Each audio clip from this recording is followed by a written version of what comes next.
Well, hello everybody, and welcome to this week's Metaworld News. This is a program where we have our fancy little avatars here, endeavour to bring you a little bit of the highlights about what's going on in the world of virtual reality interfacing tools and also social virtual worlds. My name is Mal Bones. That's Mal, one word, and Burns, the second word. But if you want to find me on Twitter, you're going to have to squash me, aren't you? Right, twitter.com/Malburns, or one word, Malburns. And there's an additional fee for this show, which is twitter.com/, what is it? Yeah, sorry, Meta World News, or one word squashed. Right. There is a third one too, and that's why I got Oh, confused. okay. I almost gave out Malburn's Writer, which is the second life one. Right, okay. Sitting next to me is also James Atloud. James is our wonder kid on cameras and all the broadcast stuff that comes to you, and also joins in the conversation from time to time. So, welcome to James. Wow, that nearly 58-year-old wonder kid. I like Yeah, well, that. don't Don't bank on it. spoil the illusion. Yeah, exactly. Don't bank on it being that way every week. You know what I'm like. You'll be the grumpy old avatar next Ah, week, right. right? Just like me. Okay. So we bring it all to you, as it were. Now, this week's show today is actually the 20th day of October of 2019, and therefore these are the highlights for the week ending 20th of October 2019. We'll get there in the end. Hmm. Okay, well, without further ado, I'm going to go to them. While I am talking, and maybe James is talking too, we're also showing you screenshots from my desktop where I actually have sort of little miniature versions of the links in question streaming to the server. So the first one I've got up is a post at somewhere. Yes, theverge.com. That's THERVERGE, all one squash word, and .com. And the article I've got from October 16th is home based VR is officially over. Arguably, I mean, there were several posts about this, obviously, but arguably, this is sort of the news of the week. Um, Hmm. Even though it's a relatively minor sort of thing. Um, the current trend, as it were, towards hardware VR kind of started with Google going to a conference and giving everybody a free piece of cardboard, which you could then cut and fold into a headset, and and it had two little lenses you stuck into it. And this was the first of the so-called VR headsets called cardboard. And sometime later, they made a slightly slicker version, which um, well, a lot of people who saw the cardboard actually made what was called Google cardboard, but they started manufacturing it out of plastic, putting their own brand name on it, and basically they were all the same sort of thing, slightly differing in prices, but nothing too expensive. In my case, I found that they burned, the heat it was damaging the phones that you stuck into them and everything else.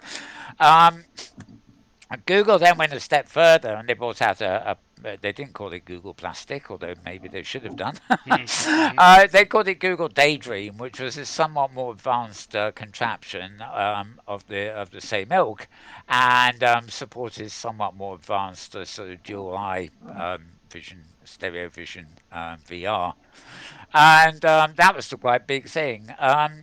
And now, of course, we have the Oculus and the Vives and HTCs, which are the same thing, I believe. Better shut up. Um, and all this more advanced sort of stuff. Plus, people still, of course, use virtual worlds and a bit of VR on 2D screens, because a 2D screen is just a viewing device. It doesn't necessarily mean you're not immersed in a 3D space on that screen. Um, Finally, at Oculus's, Oculus, I'm reading this right. Mm-hmm. Well, the first name the article mentions is Oculus, but in fact, this is Google. Basically, Daydream, which was originally announced in 2016, so it's been going for 3 years. Um, Following up Cardboard.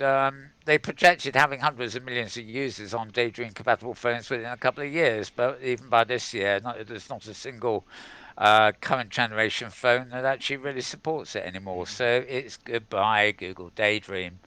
So this is rather like the disappearance in the social virtual worlds of, I don't know, Meta Place or, um, something that's just past its time or didn't really work as people moved elsewhere. So clearly, I get Daydream is not going to be particularly missed. It should be said that if you have the kind of phone or iPod that supports it, it can still be used with the apps that are already out there. How long you'll be able to actually download some of those apps if you haven't got them already, I don't know. But there's been a few articles during the week sort of saying these are the best Daydream apps around, say goodbye in style by watching these or playing these kind of thing.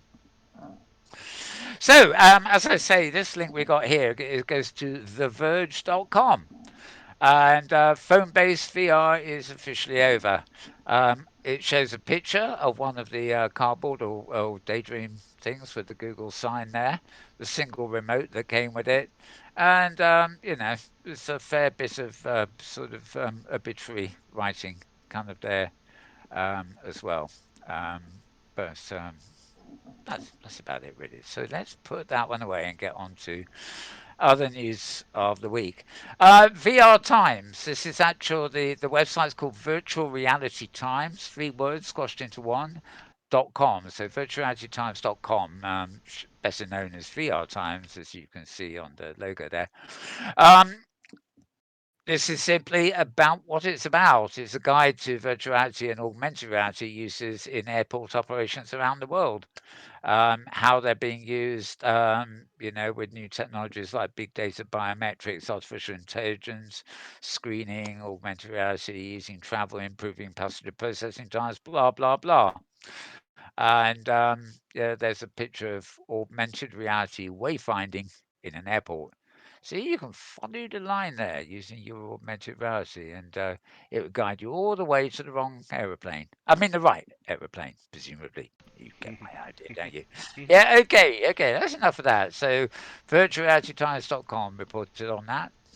Um, well, the major sites, Road to VR here. This is Road to VR, all one word, and the two is a TO as opposed to a two, if you see what I mean.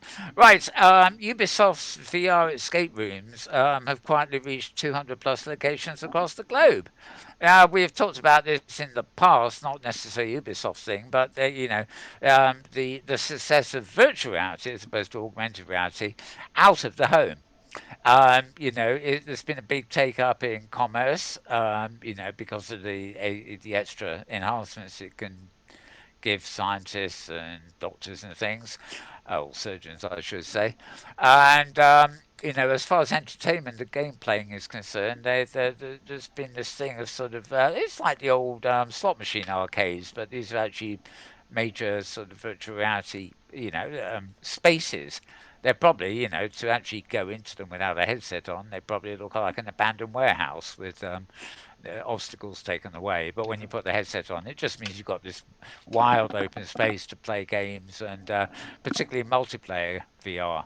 Where you can have several people, well, maybe quite a lot of several people in that warehouse at once running around. Anyway, Ubisoft have been doing pioneering work in the consumer in-home space, but another part of its business, focusing on VR escape rooms, has quietly become one of the most widely distributed in the industry.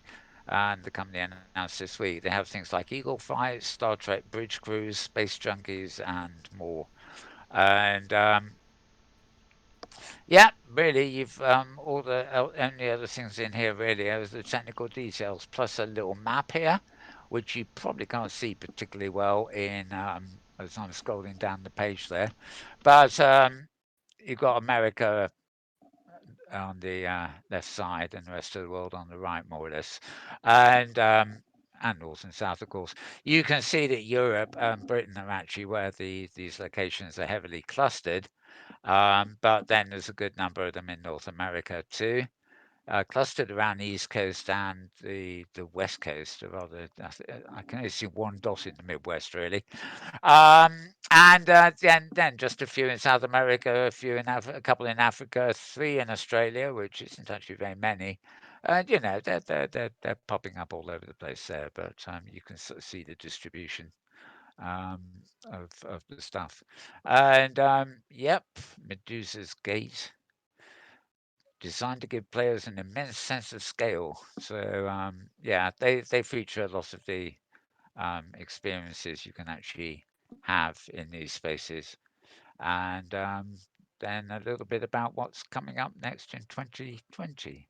So find more about that at roadsvr.com.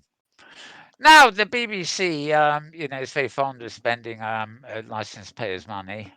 In Britain, you have to pay for, it's about $300 a year for, no, it's not the current exchange rate, more like two, for a piece of paper that actually gives you a permit to watch television. And I don't mean BBC television, I mean any television, wherever it is. And you even need that permit to watch television on the web these days. And this permit, all the money from this permit goes to the BBC to fund stuff that, like programs we don't get advertising on.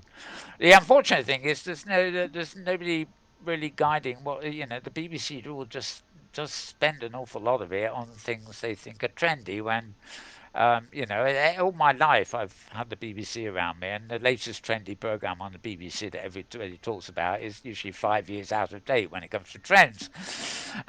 They do good programming, BBC Click and things like that, for the masses, but they also they spent an absolute fortune in setting themselves up as a one-stop place to go on the web.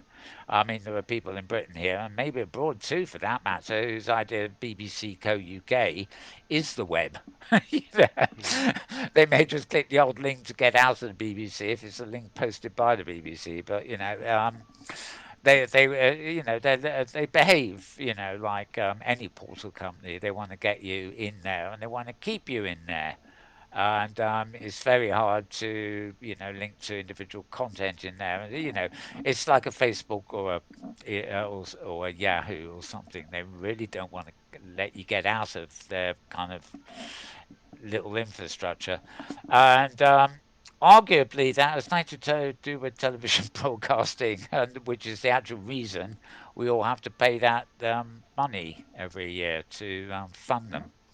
Um, and In a way, BBC is winding down its in-house VR production team. Well, this was announced midweek. Basically, they've spent all this money on getting kids and everybody else to wear, you know, BBC contraptions. They don't make their own contraptions, but you get the idea. Um, Also, they use Daydream VR a lot, which, of course, that's come to an end, as we just discussed. Um, and basically, they're giving up their VR hub and all the people that were sort of employed there. They're just going to make one last experience before moving on, which I don't really think it's done anything to help the user take up of VR.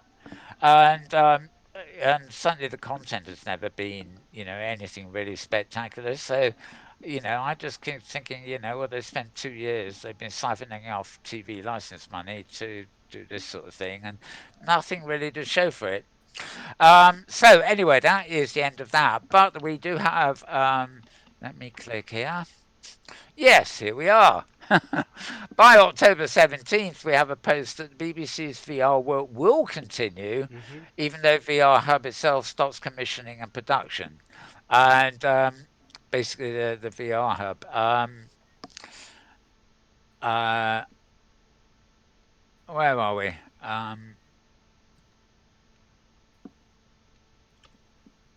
Okay, it comes down here. It goes on about the BBC's differing VR missions and their launch of Doctor Who: The Edge of Time and Magic Kingdoms for the Magic Leap AI headset. Does anybody actually have one of those? I was sure the BBC has spent a few millions on doing something for it, but um, Easterizing Voice of a Rebel. So for their research development department and things, apparently it does mean that there'll be a few things still coming from the BBC that are VR. They just won't be from VR Hub, and VR Hub's final project will be a six-part series called Missing Pictures.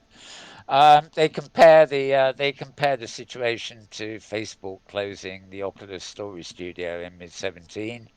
Um, but Facebook does still invest in similar experiences under different initiatives. So it seems to be the BBC will be up to the same kind of stuff. So even though the hub has gone, it looks like some of the license fee money will still be spent on VR experiments.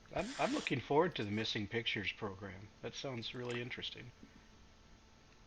I don't know anything about it. Here I am Oh, talking about the news and reading out the news, but I yeah. don't actually, I haven't heard anything about that Oh, one. it's a program where they're going to meet with filmmakers and use VR. Oops, I just changed our camera angle to uh, visualize films that they were unable to make, Oh, which I think is a very cool idea.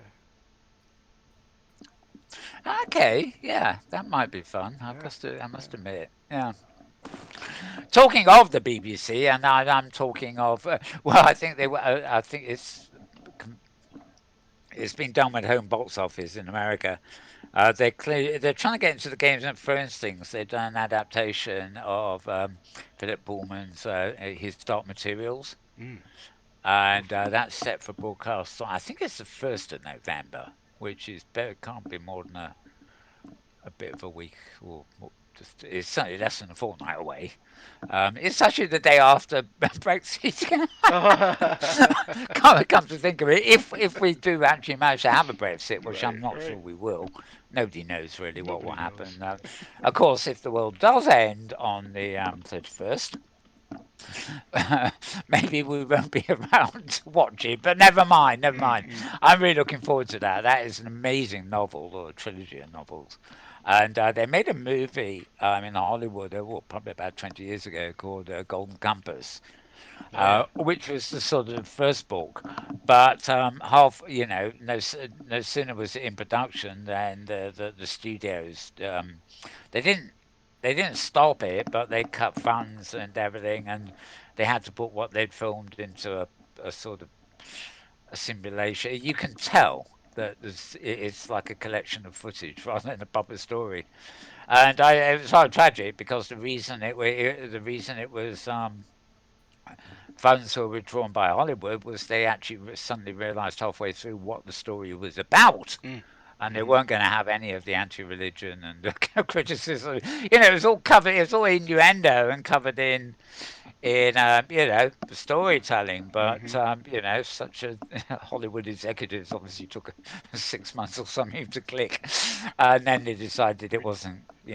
They weren't going to fund it. But it did reach the cinemas as a sort of a cut up job of half a story and obviously bits missing and then an ending that didn't end actually. So it looked nice, I'll say Looked nice. that. Looked good. Yeah, it Yep. looked nice. So hopefully the Bieber, by all reports, have done a magnificent job on it. For those who've seen the first episodes, which have been shown, they're all finished now. They're Mm. ready to go. So okay, now, what's this one? I have no idea what I'm looking at here. RotorVR.com yet again. Um, this is a 360 degrees live action thriller called Agent Emerson. It's kind of a VR movie, which will be launching in November for Oculus headsets, and it will also be available on PC VR headsets too, and later on PlayStation. Um, from November 22nd, by the look of it, and it's a 15-minute movie, which is the equivalent of a short, but a story entirely told through first-person perspective, similar as a hardcore Henry, which was a winner of something or other. Um, there's a trailer up here.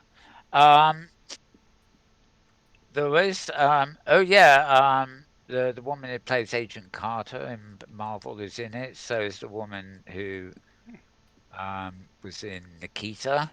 and well, the male players from a series called The Closer, which I always found I liked that series. Hmm. Very lightweight fun. And oh yeah, that's the kit they had to film it in. Or presumably several cameramen wearing that kit, wandering around. It's called an identity capture camera or an IC cam for short. Exactly. 3-point axis stabilization system. This is actually the main reason I published this link, because not only does the film itself sound interesting, but it's got a lot of little a few snippets of technical details um, behind it, and it does sound like CIA operative Emerson waits to find himself the subject of an experiment and his body's under control. It's got a filmy sort of plot. So don't know how much you can tell in 15 minutes, but there you go. So you can find more about that at roadsvr.com, yes, again. And over to Forbes. There seems to have an awful lot of VR these days. Um, Ask the question and try and answer it. This is a very good tactic for an article, actually.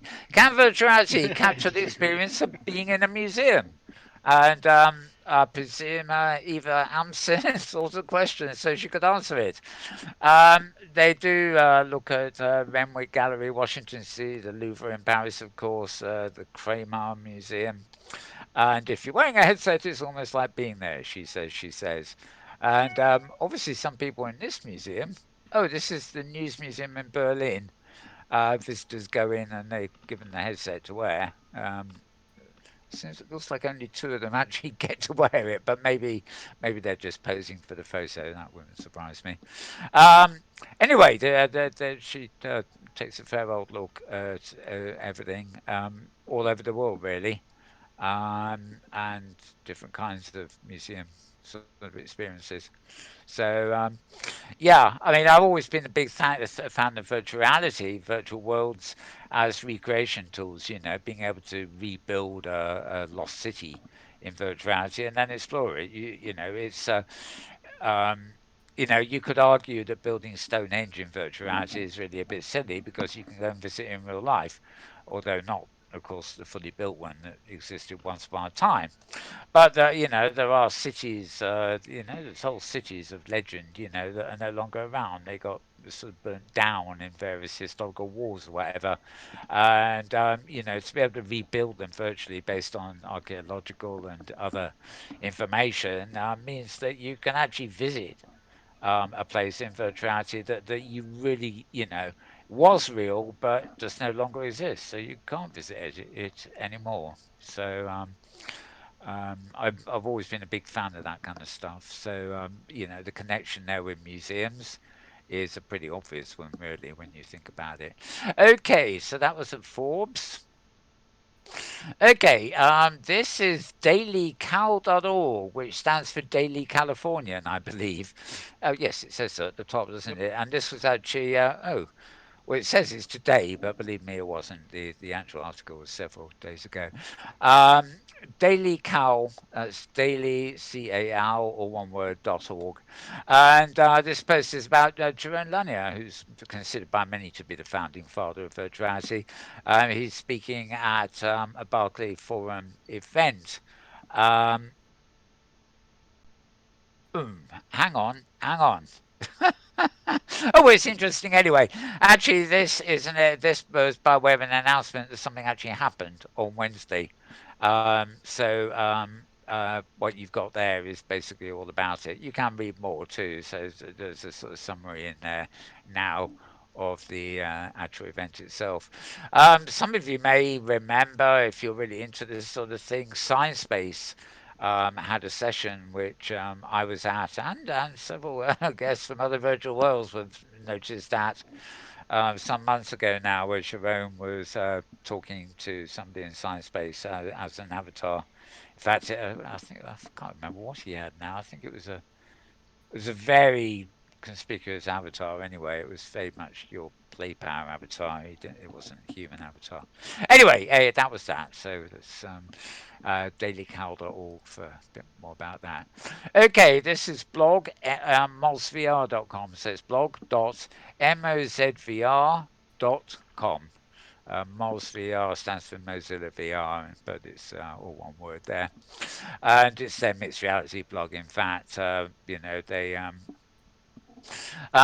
talking about Firefox Reality, which is basically a version of the Firefox web browser, which is designed for use while you're wearing a virtual reality headset. So it basically turns what would normally be a 2D screen on your desktop into a 3D screen in front of you that you can move around on, and the quick buttons, as you can see there, 360 Halloween it says.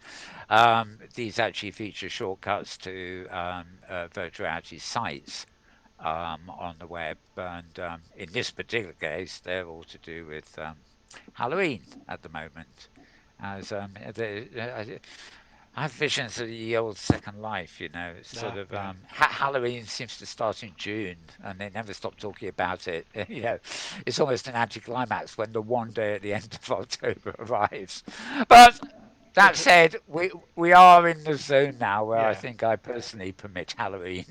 Tangle Grid is doing their Halloween again, also, right? Yes, yeah, we Yeah. mentioned that last week. Yep. They have a Halloween expo on over there, and I know Littlefield Grid and a couple of the other open simulator grids are actually having Halloween themed events, Hmm. not exhibitions, but just big parties or maybe a single installation. You know, much to say, emulating in some ways the sort of thing you do find in Second Life, and Science Base as well has a lot of the Halloween stuff, and I believe here in Five Fidelity there's a couple. They're um, where to find them, I can't actually be sure, but a lot of people run servers here in High Fidelity and stick things in them appropriate to for the season. And actually, there's a lot of virtual reality or virtual world installations of haunted houses and Halloween kind of things that are around year round. It's like you don't only watch a horror movie at the end of October, do you? You tend to watch them all year round. If you're into that kind of thing, I mean, probably as a kid, as a 20-year-old kid or something, I would probably have gone to every horror movie showing, you know, all year round. These days, you won't get me to see me dead in any of them. But I mean, things change with age, put it that way. But I know, for example, zombie stuff is still incredibly popular. It's probably, I think, give me a vampire or a werewolf any day. You just don't can't see the thing with zombies. But there you go, there you go. There, you often find a post-apocalyptic science fiction movie these days, and you can, well, what happened? Was it an ecological disaster? No. Was it nukes flying everywhere? No. Well, what was it then? Zombies. Ah, yeah. Really. All right. All Hmm. right. I'll take your word for it. Right. Moving on. Moving on before I rabbit hole on that one. Oh, well, believe me, I'm not tempted to go down the rabbit hole Yeah. and meet Oh, zombies. don't. Right. Um, this virtual being music group released an AI generated album. It's not bad. I must say, I clicked on the SoundCloud link to it so they could play some of it, and I tend to agree. It's poppy, right? So it's not in, intellectual music, should we say, but it's very interesting and accomplished. Um, 5 avatars that are the members of um, what they called. Um, so I'm going back. Uh, what? I can't. Okay, I'll just have to go down this bit by bit while we're talking. They may come as no surprise to some. Concept behind virtual entertainers like Hatsune Miku or Instagram influencer Lil Miquela has been around for decades. Fictional groups like Alvin and the Chipmunks, Jossie and the Pussycats, though vastly different from the types of acts we see today, led the way for future fictional musicians, including more recently the Gorillaz, Deathlock, and numerous others. Despite the outrageousness of some of these characters, the fact remains that behind all these performers are teams of human musicians. Oh gosh, golly, really? Responsible for creating their signature sound. Well, in this case, this is where orcs humans come in. This, yes, that's what they're called, the orcs Auxhumans, as in auxiliary humans, I suppose. Auxhumans. Um, and they say that behind all these performers are teams of human musicians, but actually, if the music is increasingly happening is actually created by AIs, you've got to wonder whether that's true, although clearly the AIs have been programmed by human musicians. Anyway, Orksuman have a video on YouTube, which you can go and see by clicking through there. I'm not going to do it, but if you follow the link here to vrscout.com is where this article is, by the way, then you can click through and have a look, and you can add their music to Spotify and SoundCloud and various other. Um, anyway, they've now dropped their first full album online, and basically it's music from each of the five artists: Yona, Moni, Gemini, Hex, and Zuya. And Yuxman itself has installed each character with their own personality and emotions based on articles, music, and other influential sources. The idea, according to the developer, is to create AI personalities inspired by human behavior. How would an artificial being behave while imitating a human being? And there we've got another picture of three of them. And there's a whole lot more in this article, so I'm not going to scroll down any further. But as you can see at the top there, the place you want to go for this is vrscout.com. VR Scout is all one word with letters and then .com. Okay, next thing. We're back to VR Times, or as I say, the website virtualrealitytimes.com. Um, Appropriate for the Halloween, I suppose, and everything else. Wonderscope's new augmented reality tool transforms you into a ghost. Now, I think this is pretty much aimed at kids, as you can see from this sort of picture. This is Willowcrest Manor, and I don't know whether they're actually selling the something that goes on the ground as well as the app that goes in the iPad or whatever that you walk through.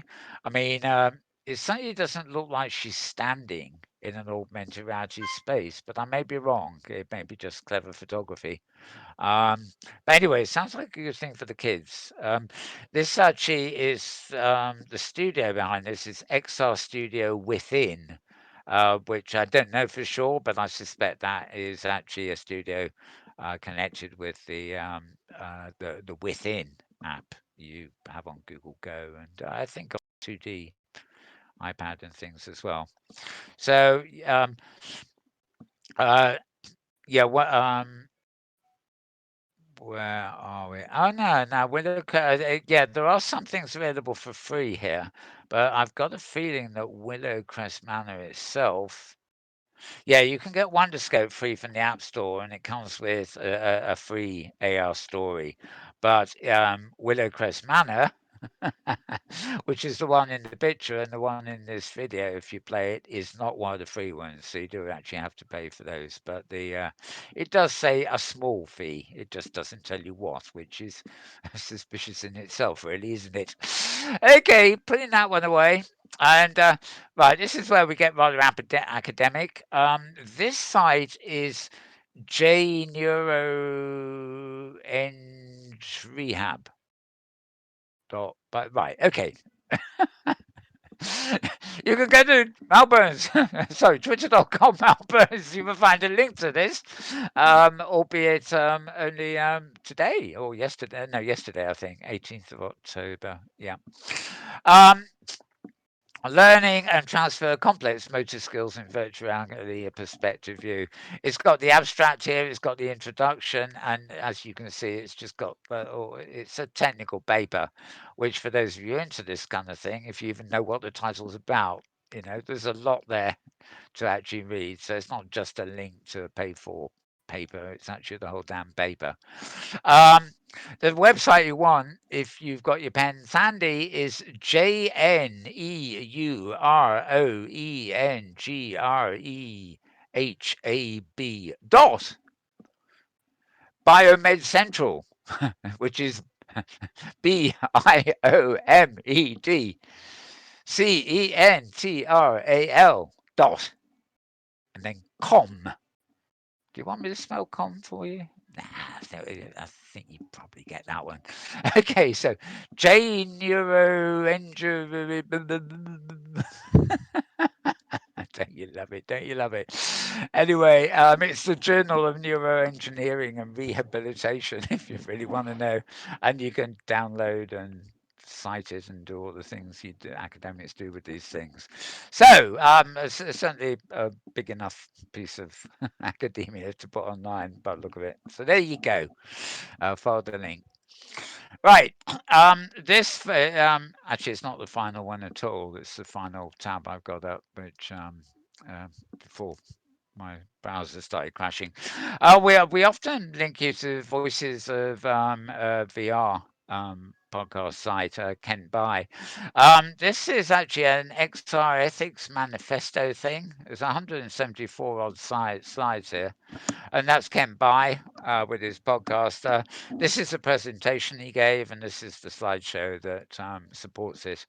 I quite like these things. I used to get a lot of and link to a lot of slideshow sites. The only problem is when they are actually authored to accompany voice, like at a conference or something, the actual slides in their own right without the attendant transcript or whatever can actually be a bit confusing. 174 slides and what's this all about? I can't hear anything.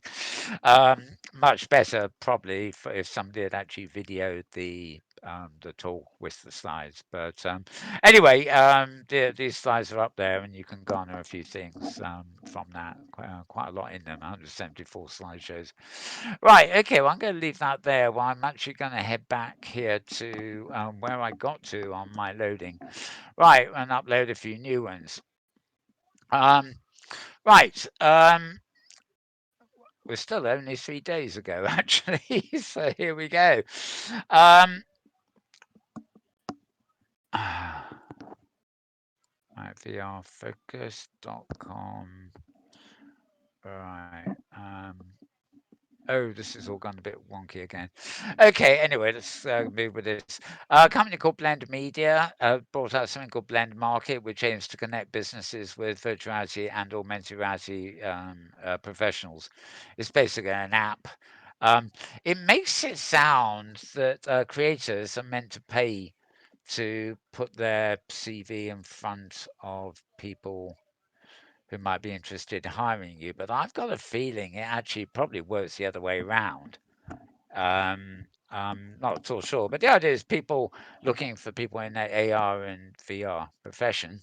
Freelancers especially, I imagine, would be going to the blend market, and the prospective employers will be able to get hold of them, whether looking for a specific skill set such as Unity, Spark AA, or foot tracking, or industry expertise such as oil and gas, medical education, blah, blah, blah, blah, blah, then it's all included in Blend Media.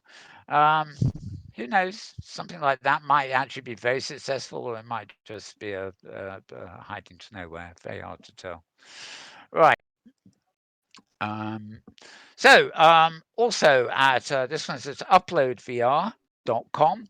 And this is a piece about the Louvre, which is, for those of you who don't know, is a big building full of old stuff in Paris, France. And one of those old stuffs is something called the Mona Lisa. Gosh golly, what a strange name. Wonder what that's all about. The Louvre offers a new VR experience featuring the Mona Lisa. So if you actually go to the Louvre in France, you have a 7-minute experience called Mona Lisa Beyond the Glass. And there's going to be a larger up and coming exhibition at the Louvre itself, focusing entirely on Leonardo da Vinci's work. So something there for you art lovers out there. All right, put that away. I'll just keep that in. Okay, I need to actually dispose of what we don't need here. So hang on a second. Right. Where? Okay, let's move to this one. This is 4 days ago.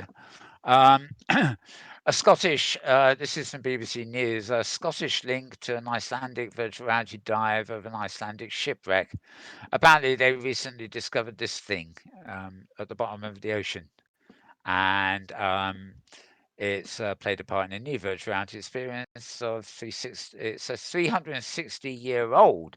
I thought it was 360 Vision for a minute, but no, it's 360 years old. Sunken smuggler's boat.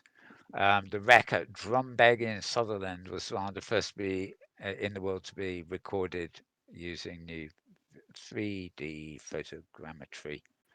And yeah, so you've got a sort of 360 surround trip into a sunken. God, I don't know whether this is sort of tarted up for the sake of it, or whether the detail is that is actually on a scan of the wreck. If so, it's remarkably well preserved. It looks like one of those Dutch paint. Well, anyway. Um, yep. Oh, and that's a picture of the place where it really is. Although obviously it's under the water, so we can't see it. And that's a schematic showing the kind of dive underneath. Right. Okay. So that's all very interesting too. Um, right. Unusual site here. It's Techgenics. That's TECHGENIX.com. And yes, they want to give me updates, but no, I don't want them. Right. Virtual reality, now that it's mainstream, where do we go from here? Well, that is the title of the article. And it's hard to sort of know where this is coming from. It's sort of, quite frankly, this is a sort of enterprisey type article, which is worthy as a roundup article and saying how the technology is going and stuff like that.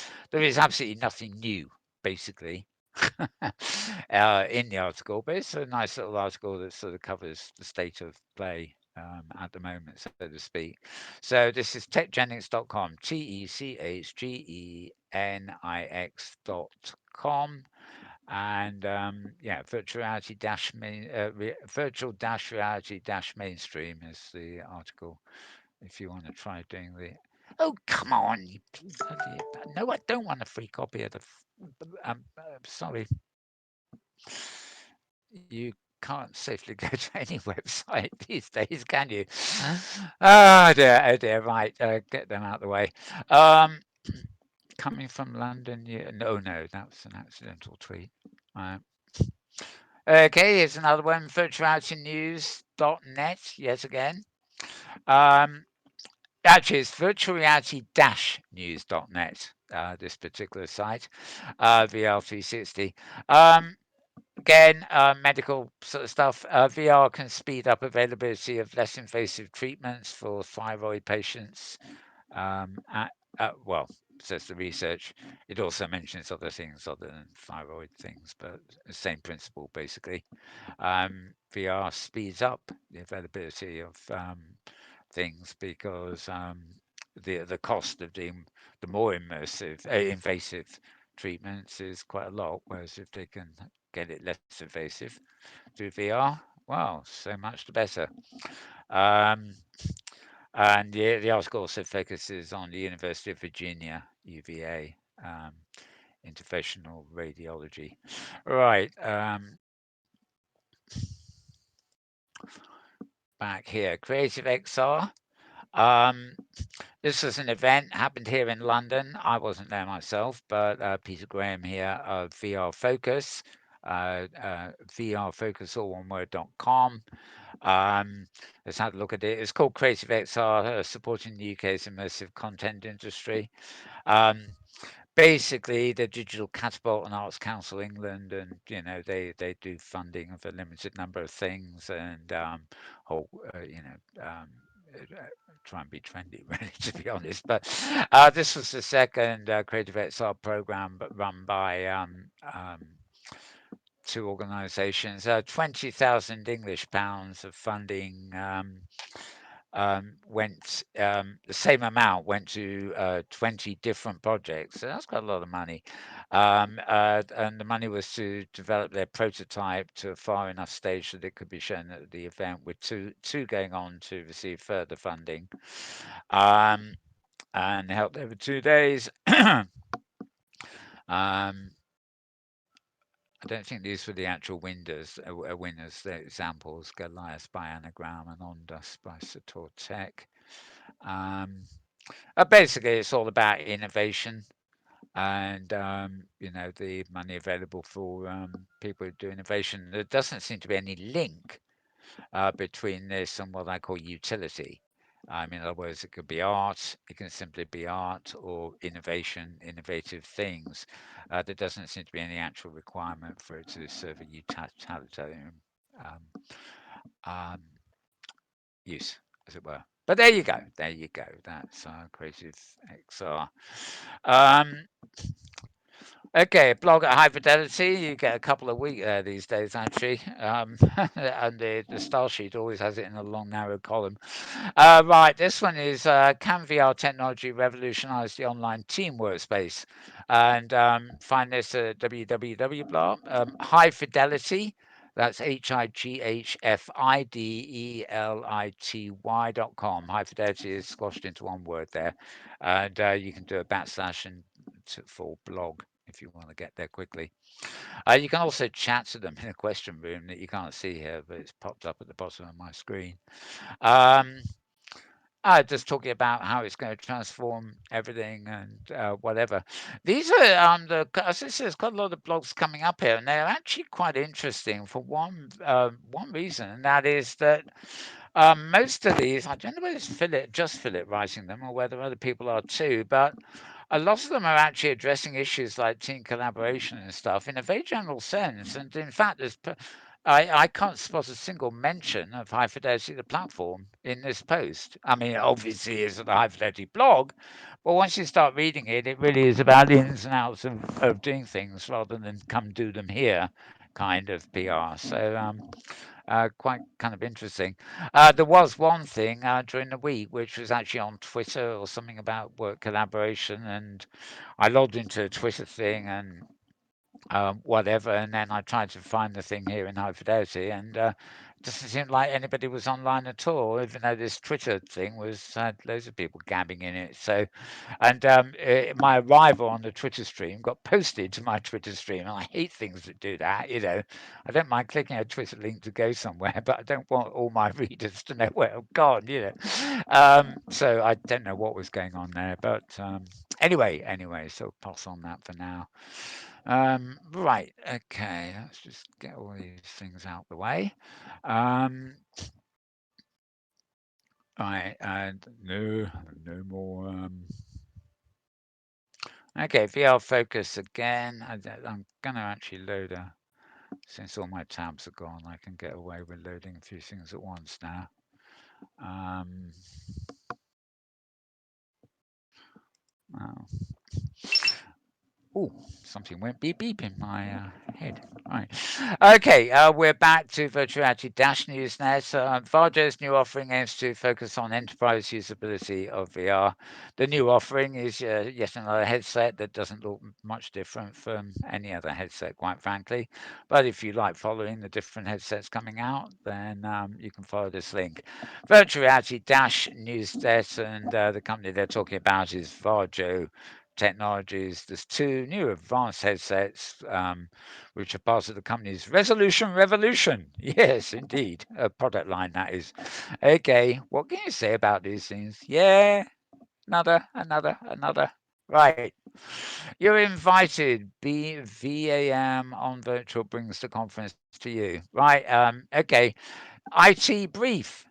Um, itbrief.co.nz. So this is in New Zealand principally anyway.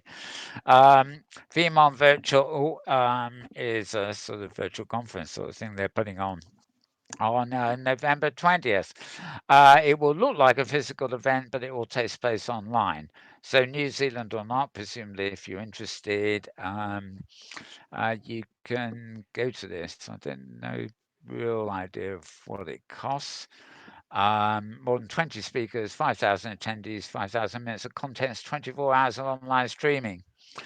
Explore what's next in cloud management, blah, blah. Actually, virtuality or not, it doesn't. Its actual topics don't seem to be particularly geared to the virtual, except possibly virtual servers and things.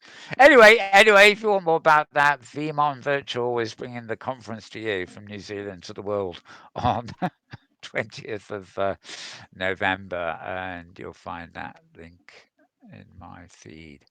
Right, Sony have got an augmented reality patent hinting at a stereoscopic headset capabilities. Strictly speaking, vision and audio here doesn't sound like there's any real VR as such in here. They say PlayStation AR gaming. Anybody? Um, there seems to be a slightly nicer rendering of the wireless AR headset and two stereoscopic cameras in it too. So obviously to pick up the highest fidelity camera, capture the real world, and then give you the augmented overlays.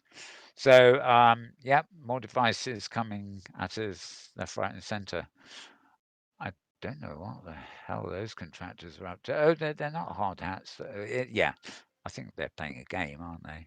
Ghostbusters rookie training. Right, okay. Ginza Sony Park in Tokyo. Ah, it can be a Ghostbuster. Never mind, never mind. Let's move on. Let's move on. All right. No, I don't. This is unbelievable. Where am I getting all these pop-ups from? Okay, right. Uh, it all happens live on air where everybody can see. Okay, VRFocus.com again. This article is Enterprise VR, how VR engineers or VR engineers. I used to call myself an imageer. Yeah, an imageer as opposed to image ear as opposed to engine ear. Hmm. I thought it was a nice name anyway. You've now got Virgin ears. Although that stick an eye in there and it would be virgin ears. Oh, that could be problematic. Right, the ultimate head-mounted display for simulation. There's an interview with the CEO and co-founder Marek Molkak. Co-founder of what? Hmm. This is a good point. Oh, right, V engineers. Right, so that is a brand. All right. And the interviews with their CEO. So go figure. There's another clunky headset for you. At least it's got a slightly different design. It It's the PI looks like Max, something right? out of a superhero comic or something. Hmm. Although God knows what it's meant to do.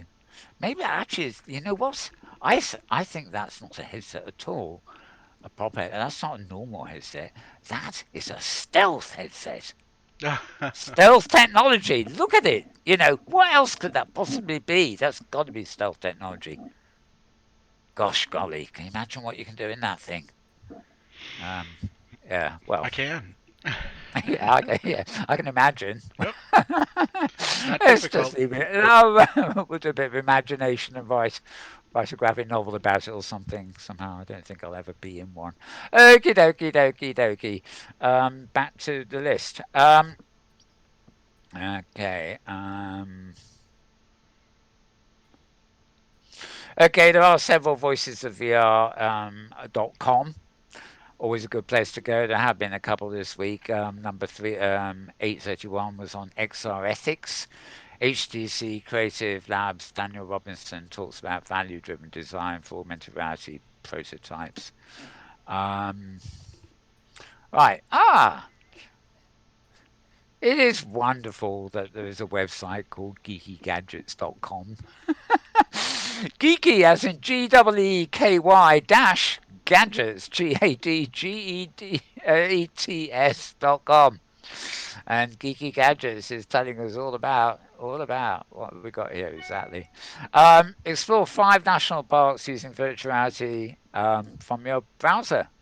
Yes, this is web-based VR and probably more of a 360 tour than anything else. Um, uh, Kenai Fjords, Hawaii volcanoes, Carlsbad Caverns, Bryce Canyon, and Dry Tortugas. It tells us. Okay, they're all in the USA actually, so that's that's okay. They tell you at the top in small print. Okay, so you can go and check out those places in 360 tour. Find out more geeky-gadgets dot comery. Um, right, that's the stealth thing again, isn't it? Um, daily.com. Uh, it's simply daily, as in days gone by and coming up, etc., and then DOS, as in the DOS. So DAILYDOT.com. Um, Virtuality, sex, marriage, and the future of relationships. Subtitled Virtual Insanity. I don't really. This is actually Peter Rubin, VR expert author, covering it. Yeah, I don't think I really need to go into what all that's about. These articles pop up now and again. There is episode 105 of G 2G1P. I think that's Two Girls One podcast. Yeah, Two Girls One podcast. And that I can't see the. Oh yeah, 90 minutes. So it's quite a long podcast. That if you want to listen to them discussing virtuality, sex, marriage, and the future of relationships, which isn't uninteresting. It's just a quiet way of spending 90 minutes. Right, I think. Yes, I do believe, just having a quickie looky here, but I do believe we've got to the end of the main stuff here. So I'm quickly going to move to our Metaworld news feed. And yeah, we have one post um, about virtual worlds, particularly this is OpenSim, the open simulator software, frequently reported on here at hypergridbusiness.com. Maria Koloff's site. And this is Maria herself talking here, along with that big, bold, wide title that we can never fit on our screen anymore. Oh, right. Hypergridbusiness.com. HYPERGRID and then business.com. But it's all one word, hypergridbusiness.com. This article, October 18th, a couple of days ago, the OpenSim land area has increased this month. Went up by 3,300 regions, which is the largest growth ever recorded on OS Grid, which itself gained more than 1,500 regions. They actually conducted a major cleanup last month. This is OS Grid she's talking about. And let me just shift our window here so you can get all that in. And yeah, total land area is now the equivalent of 81,866 standard regions. When they talk about standard regions, they're referring to the, I think it's 512 by 512 patches that make up, the Second Life grid, in fact, and the OpenSim software pretty much follows the same rules. Although in OpenSim, you actually do have quite a lot of VAR regions, which it basically means you can have 16 standard regions as a 4 by 4 var region, which means it behaves like one, but it's actually occupying the space of what used to be 16 regions. Public grids reported a total of 394,885 registered users, of which 35,716 are actually active users. This actually reflects a drop of about 200 users, which isn't much on that character from last month. As usual, Maria coughs up a graph for you. You can see it there. You can see it better if you go to the website and blow it up, or you probably even download the picture for your own reference. She does point out that the stats don't actually include most of the grids running Outworld stream grid distribution of OpenSim, um, which when it's up, my regions, for example, run that. An awful lot of people do, for simplicity, do run the version provided by Outworlds, and It's a bit of a shame, to be honest, that the stats from that are not sort of integrated. But nevertheless, there you go. 25 most popular grids by active users. A little promo for Tangle Grid's Halloween Expo, which we mentioned here last week. It's had its October 15th, just a few days ago. It's already had the grand opening, and it runs to November the 19th, and then there's a little break before the Christmas sort of the expo. Tranquility Grid also has some Halloween offerings. Spooksville, which we see here, and various parties that are scheduled 4 to 6 p.m. on the week of Halloween itself. And yeah, LF Grid, which I think is Littlefield Grid, I do know from some other link that they've got something going on too, but I don't seem to have it here. It may be information that's in our Discord channel somewhere. Okay, so that was that, and in fact, that is actually the only post on that particular account for the whole week. That brings us pretty much back to square one here. Um, so I will keep that pretty little thing on screen for now. So, James, there we are. The epic journey into clicks. Mm. Any thoughts? Any thoughts on the clicks this week? Um, mm, my only thought was uh, you seemed a little harsh on the BBC. I I, really do. I like what they've done, and some of the effort that they put into it. So I yeah, I I plead guilty, right? okay. Yep. I, I think we're all very fond in the, I, like many people, are very fond of the BBC. It's very nice to have TV, mainstream TV, the old-fashioned way, where there wasn't any ads. But for the last few decades, I've been very, some major people have been, up about the license. I mean, they're up against commercial stations, and if the BBC wants a subscription service, that's a different thing. You subscribe to Netflix, you subscribe to things. But to need a TV license that funds the BBC to watch anything, even commercial stuff full of adverts, and even if you pay to watch Netflix, right? You've got to Hmm. remember you're also paying the BBC for the license to own the screen you're watching Netflix on. You can't watch Netflix without also having a BBC license. It's the use of any kind of device that can receive over-the-air TV, and that now includes streaming. But even before this, it was always a problem.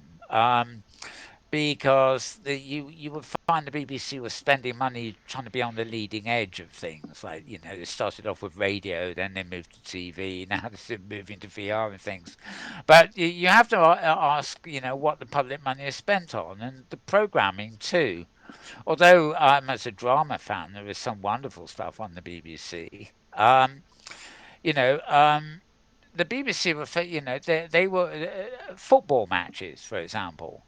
Now these days you've got Sky Sports and BBC Sports. You've got God knows how many different broadcasters running sports programming channels, and they're paying silly money. Hmm. Silly as in far too much money for the rights to broadcast Premier matches. And for the BBC to be competing when there's all these other channels showing the blasted things anyway, doesn't seem to be much of a public service to me. I mean, if people are football fans, they in this day and age, they all have Sky Sports or BT Sports. And, the BBC have an annoying fact. If there's one thing the BBC do not need to do, right, Hmm. because of the way they're set up, is chase ratings. And the only thing the BBC ever seem to do these days is chase ratings. Why? It's if they don't take advertising, they don't need to have X many million people watching the Channel X BBC Two at 9 p.m. or something. Hmm. They can their remit is public service broadcasting. I mean, Channel Four over here is a commercial broadcaster, but their remit is to programming for minorities that aren't serviced by the main channels. That's how they got their license. But they're commercial. They have adverts. They've got their own movie station and everything. And their output is actually more in keeping with what the BBC should be doing than the BBC itself. And the BBC, of course, don't have to worry about taking on advertising. Plus, they also do make money. They'll spend the money that for the British public pay, and then they'll come up with a product which, admittedly, the British public will probably get for free, not always, but if they've got a license, of course. But they then will sell that foreign rights on and do international sort of stuff with that, which actually makes money. And BBC programs may be shown abroad with advertising, and the BBC pockets that money. So in fact, a lot of their programs make a profit. They don't need to be funded by the license fee. And it's just these days, it's all a bit twisted. I Mm-hmm. mean, up until the beginning of the mid 1980s, I would say, it was a great tradition. That you don't need the BBC license for radio anymore. That went out in the 60s, but you've always needed it for television. And in fact, to show you the legacy, there was a cheap license available for many years, which was for those with black and white televisions. Of course, these days it's almost illegal to have a cathode ray TV, so Right, nobody's got right. a Yep. black and white LCD, have they? But it's I don't know. I think there's a future for the BBC, but I don't think it involves this damn license fee. I think they should be focusing on subscription services and community services. And if they get a smaller license fee or whatever, I mean, if Channel 4 can do it a better job of being the BBC than the BBC can, then I really think, um, it's like another invisible tax, and they're nasty. They're nasty. They employ their own inspectors and things. They've got more powers than the police, I believe. It's like environmental health. They can literally smash down your door without a warrant to see if you've got a TV when you shouldn't have one. And they're very nasty enforcers. There's none of this mild mannered BBC approach when it comes to getting the money. And they've also got a very, it's almost fascistic approach. I don't, nobody works at the BBC. I mean, up until about 10 years ago, I did not watch TV. I didn't have a TV, so I didn't have a TV license. So every 3 days, I was getting a harassment letter in the post saying, "We're going to come round and check why you haven't got a license. This address doesn't have a license." Hmm. You know, I said, well, "Come on, come on round." There's no excuse for that. It's almost as if somebody running the BBC doesn't understand that there are people in the country who don't watch television. You know, Mm-hmm. there's also an awful lot of people that watch television and probably haven't turned on the BBC for the last 20 years because they watch Sky or Netflix or other things that they get down it. So I am harsh with the BBC. I'm so cynical about that. I mean, Mm-hmm. I do appreciate that as somebody who likes drama, and I was talking about his Dark Materials earlier on, which I'm looking forward to in a couple of weeks. It will be good. And it will be something where you can say, yeah, this is great. This is the BBC pulling out all the stops and doing a good job.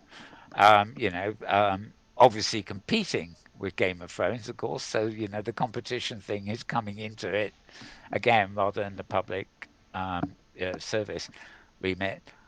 I don't know. I don't really have an answer. It seems to me that a subscription model for the BBC is long overdue, and that I mean, of course, it is a government's advantage that the BBC is a state-owned broadcaster.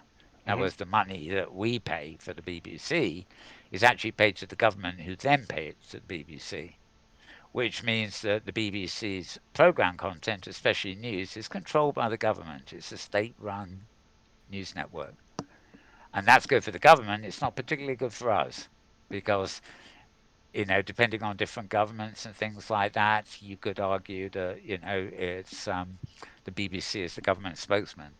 As a rule, they keep it kind of neutral as a kind of information thing, but it wouldn't take much in the future for it to become a propaganda wing of whatever party is running government. Do I hear Boris's name coming to play? Well, Boris has his own TV, but well, he doesn't have his TV program anymore. He's Mm-hmm. considered to be too busy to have it. But yeah, God, well, God, I mean, how anybody could ever vote for Boris when they've actually seen him on TV for, decades? I mean, he's as much a buffoon, on TV. you know, he was probably quite amusing to some people, even me, but that was on, humorous question time shows, Mm-hmm. where he's meant to make silly quits when he's answering questions, But he's still behaving like that, even though he's now, and he's capable of pretty strong intellectual thought, which people don't actually give him credit for. I mean, as a journalist with the Spectator, and the Telegraph, I think. I didn't agree with his politics, but he knew how to write. He's a bona fide journalist, so he's not this he's not a Trump kind of dumb chicken, Mm-hmm. headless redhead kind of strutting around. I mean, but he plays the buffoon to hide his intelligence to Yeah. a great Yeah. extent, and get away with things that he probably wouldn't otherwise be able to. So yeah, but yeah, if we end up with a the empire of Boris Dom, and Mm-hmm. suspends elections, suspends parliament, who knows what, and Well yeah, then, the BBC will be his mouthpiece. and they'll Uh, put tariffs on the programming, and then you have to pay Oh no, twice no, as no! much. You never pay for propaganda. That's half the trick. Is to Mm-hmm. think you give. It's Facebook. You give people stuff for free, and they start valuing it so much they don't realise that actually, yeah, it's not what it seems. So if the government wants to deliver propaganda, if you can con them into paying for propaganda, then that's a masterstroke. But propaganda is propaganda. It doesn't really need to. I mean, well, Fox News. Fox News is a very good example over there of a station that is a commercial station and people are paying for it. Yes, it is actually propaganda and not, you know, most entertainment there is actually disguised propaganda. And Sky News in the UK is another Murdoch Mm-hmm. thing, which is Mm-hmm. very much the same. I mean, um, it's hard to place it sometimes. A lot of it's down to product placement of things. You can watch Sky Sports and you can say what's propaganda about watching a football match, but then you notice that the sponsors, both on screen and on the pitch, of some of these various events, they vary wildly. And when on Sky programs, the camera is very often, it's panning in on the players, but at every opportunity where the ball goes, it will start panning on the long landscape style advertisements around the pitch. And all that is very subtly done. The camera is sort of set up in the outside broadcasting unit, so the certain cameras are actually on the adverts. So the person doing the vision mixing, if the ball is traveling from one end of the pitch to another, there'll be a couple of seconds instead of a camera that follows the ball. There'll be a camera that pans in on an advert while the ball is traveling. But it's not like an advert on TV where it's obviously an ad break. This is simply the camera straying to where the advert is. It's like let's say I had a thing on the wall here in High Fidelity saying you know, um, sponsored by Trump Hotels, Oh and goodness. you were under an obligation to pan to shots that show that sign, for 20 seconds in every 60 on average, and that's the sort of stuff Sky and I guess Fox in America probably get up to too. But you don't notice it. It's like watching a film or a TV drama with product placement in it. You know, um, It's interesting. I mean, there are some rules here that are interesting where the BBC takes money for product placement, actually, which they technically shouldn't, but they never take the money. They take a deal of some sort. But they always try to be impartial. So if you've got a scene in an office, for example, they will have a combination of PC manufacturers and Macs and things like that. So there won't be an over placement for HP or Lenovo or Apple. But there are other, some of the commercial stations will actually do dramas where every single scene with a desktop in it is a particular manufacturer. Yeah. But you don't notice when you're watching the drama. You think, oh yeah, they're sitting at their computer, they're looking up a website, or they're checking the records of the criminals, and all the stuff they do. But if you watch carefully, if you sort of tune out of the drama and tune into the construction, you see these things. I'm terrible at it.